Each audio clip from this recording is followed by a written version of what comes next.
Hey there, everybody. Hope you're having a wonderful day wherever you are in the world. Good morning, good afternoon, good evening to wherever you're watching this from. And this is just going to be a small talk on the aspect of falling.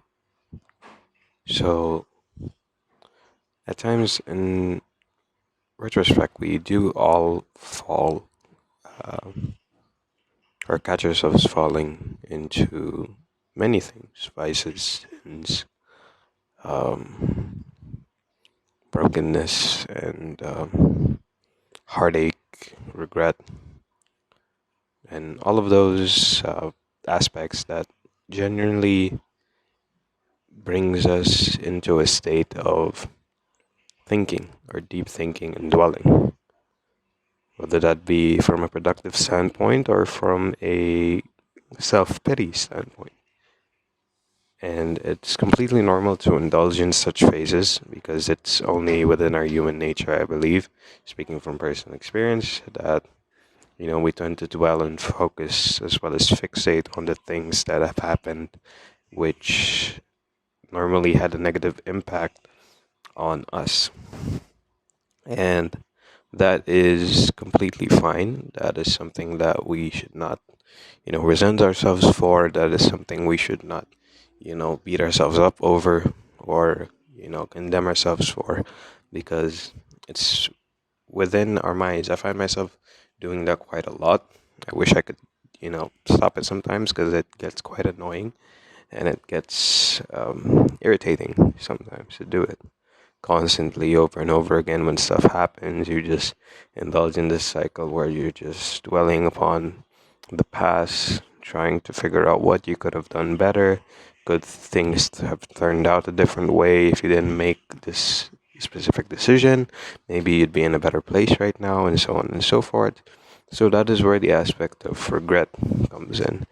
And, indulging in vices and stuff like that, I find that it was a way for me to cope with the downfall of whatever it may be, my career, my pursuit, the thing that I've been working towards, the things that I've been building in my life, whether that be relationships, uh, my passion, careers, so on. I found that I've been indulging in vices just to keep me calm or to give me a sense of peace whenever anything goes wrong, or whenever, things just don't work out altogether. And I found that to be destructive as well, because I'm basically killing myself in a sense to give myself a sense of peace. I know it doesn't make a lot of sense when I say it, but that's how it feels. You know?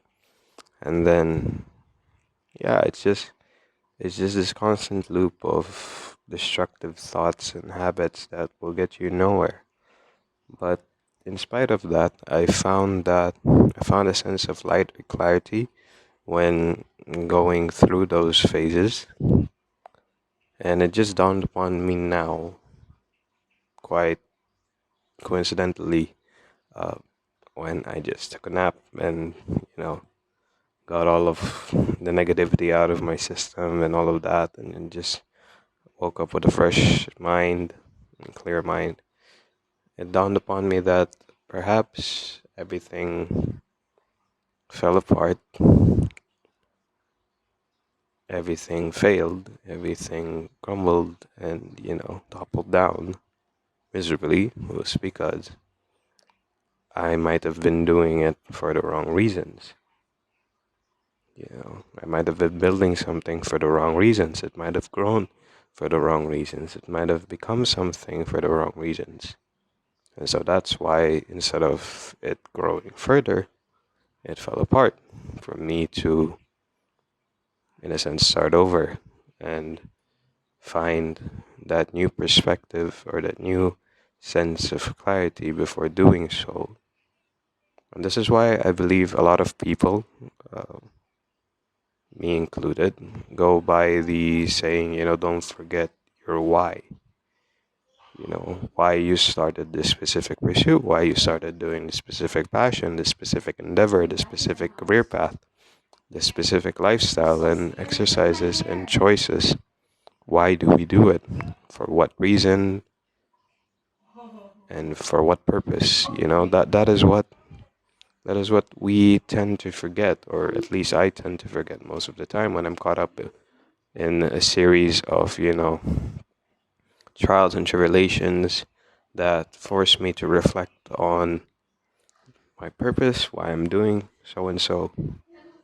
And instead of doing that, I just continue on with the same perspective, with the same mindset, with the same values that pushed me to the point where I am now, because I think that will be the key to propel me forward, being consistent and all that. But sometimes growth demands change. And if you want to grow further, even as a human being in general, you cannot stick to your old ways. You cannot stick to your old habits. I've learned that from experience. Nothing's going to change if you just stay the same way that you are right now. And yes, those habits and those pursuits did bring you some form of success in the past, but that doesn't mean that it will continue to do so forever or for as long as you live. So I found that it's a difficult thing to grasp with, and it's a difficult thing to accept because, of course, it does take into consideration or take into the fact that you have to scrap everything you've worked for so far and start on a new leaf, turn a new page, you know, start on a blank canvas once again, and that's really painful because it's like all of that time that you've invested in is now worthless, but it isn't. It's provided you with, let's say, a framework or a foundation which you can build upon. And sometimes, that foundation was built upon, let's say, unclear pursuits, unclear goals, unclear values, or conflicted interests. So, yeah, it's just a perspective that dawned upon me, and I think it can be really helpful, especially when you're in, pursuits of anything, because it really needs clarification on why you're doing this. That is that is in and of itself what will get us to being consistent in a productive way, because if we if we suddenly shift our views or shift our values and our goal and our instincts gain towards a specific achievement, then everything we've worked for basically is meaningless because we've been building towards something else and we've been chasing another thing. So, yeah, I mean, speaking from, personal experience, just to give you guys a little more insight on that. Like for me, I started writing, I started, poetry, I started making short films a little while back, I would say 10 years or so. In terms of writing and short films, I just started it in 2020, yeah, in lockdown. And that's also where the podcast started and so on and so forth. So, yeah, I feel like at the time, the reason why I started all of this was writing was a way for me to express myself, being a shy and, very suppressed kid. I just found it as a way to express myself, and it soon grew into something where I can, spread a message. And I contemplated on that a lot with the help of some of my close friends and my best friend as well. On what message am I trying to give out to people? And I wanted it to be a message of hope, faith, encouragement, strength, virtues, values, and so on.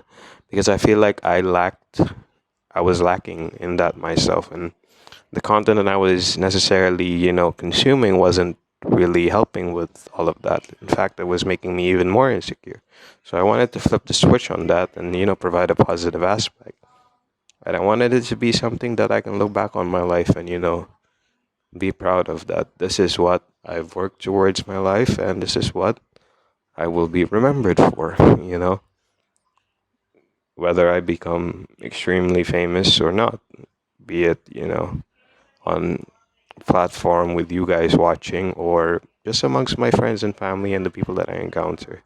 I want to be remembered for that, being a positive beacon to the world, which is something my dad reminded me of. So props to you, Dad, for keeping me in check and, keeping me in line with what I set out to do from the beginning. But yeah, and I feel like, you know, the podcast and stuff also, like the short films and stuff, it was a way to provide, a message to people in terms of creative way, such as this. Like, it's either podcast being me reflecting on my past experience and providing you with a story, uh, while providing you with insight and a perspective on it. And the short films go the same way. They follow a different storyline, they follow a different framework, but it's all in all just spreading a message of hope, faith, healing, recovery, and the the ability to grow, the ability to persevere, the ability to strive and become a better person because of it. Not just financially, not just in terms of popularity or success in terms of monetary gains, but in terms of feeding your soul, feeding your mindset, feeding your emotional state, and your your physical stature with habits, virtues, and values that you can live by, that you can be, you know, that you can be proud of one day when you reach that end of the line and look back on your life and be like, you know, yeah, I mean, I wasn't the perfect, I wasn't the best human being there was in the world, but I live the right way. I tried to live by the correct values. I did my best to follow the virtues and perspectives and values of good people. And all in all, I did my best, instead of causing havoc, spreading despair and so on and so forth. So yeah, I feel like that's a it's a thing that I've took away. Just, a thought that came up in my head. I wanted to like let you guys know my perspective on it. If it helped you out, it's great. But yeah, I mean, all in all, in a sense, what it comes down to is that we all have the capability and the capacity to do some good. So no matter what it is that you've been through, no matter the failures and pitfalls that you've endured, the pain and regret, we all have a choice. We all have the free will to either, you know, let it all go and watch it all fall apart, and just just dwell in the pain for as long as we live, or we can do something about it and create a positive change. Just never forget the reason why you do it, and that will propel you on forward to greater heights despite the struggles and the hardships that you may encounter. That's all for this talk, guys. Hope you have a great day ahead. Take care.